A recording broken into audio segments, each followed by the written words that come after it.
Salut les amis, aujourd'hui nous allons discuter la bronchiolite virale aiguë qui constitue l'un des motifs les plus fréquents de consultation en médecine d'urgence, surtout chez la population pédiatrique.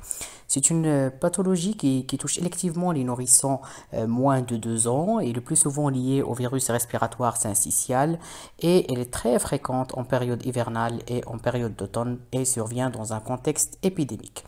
Il faut savoir que les signes de la bronchiolite virale sont polymorphes. On a la rhinorrhée qui peut être associée ou non à la fièvre. Nous avons une toux qui est persistante avec une augmentation du travail respiratoire par la mise en jeu des muscles scalènes et des muscles abdominaux. On peut aussi objectiver des râles à l'auscultation pleuropulmonaire, surtout les râles sibilants. Et bien sûr, ces symptômes peuvent entraîner ou bien peuvent entraver l'alimentation du nourrisson. Les signes cliniques s'aggravent au fil du temps, comme le montre cette courbe, si on ne traite pas précocement cette pathologie.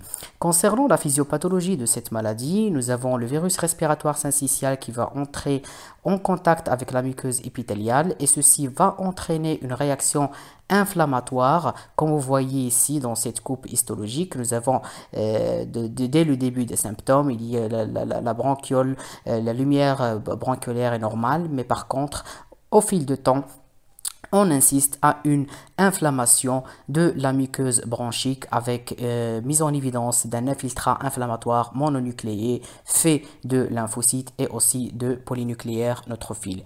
Il est à noter que les signes de gravité sont très importants à noter pour la bronchiolite virale. Il faut noter l'âge du patient. S'il est âgé moins de 3 mois, c'est un signe de gravité.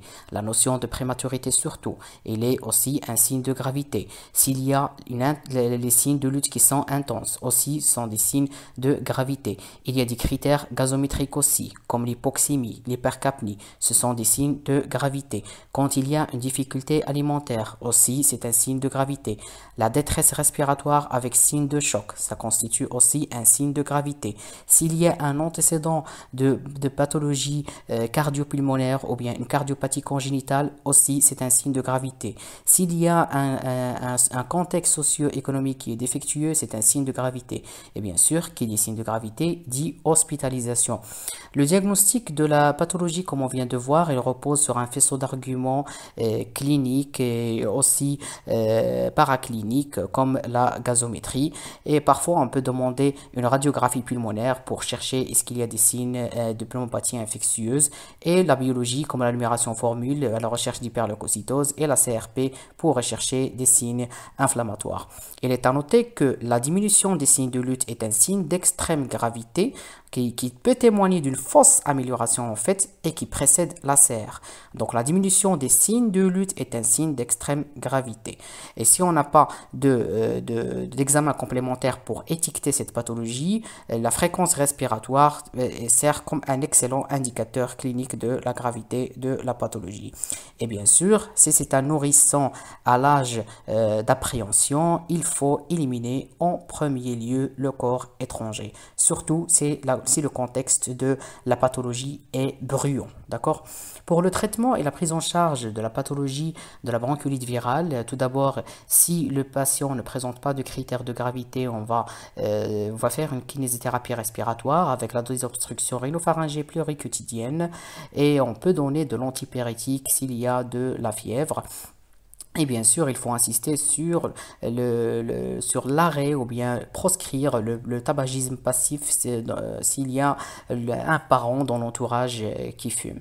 Et s'il y a bien sûr des critères de gravité, dans ce cas-là, on va hospitaliser le nourrisson, on va faire une kinésithérapie respiratoire, la désinfection rhinopharyngée et aérosol, on va donner de l'antipyrétique s'il y a de la fièvre. S'il y a de la fièvre, il faut chercher est-ce qu'il y a un foyer infectieux pour lequel nous avons instauré une antibiothérapie. Il faut fractionner le repas et on peut même prescrire des corticoïdes et des bêta-2 mimétiques selon l'indication. Et bien sûr, dans les cas extrêmes, nous allons intuber le patient. J'espère que cette capsule vous a servi pour donner un petit résumé sur cette pathologie-là et qui est d'ailleurs fréquente dans cette période-là. Et je vous souhaite bon courage et à la prochaine capsule.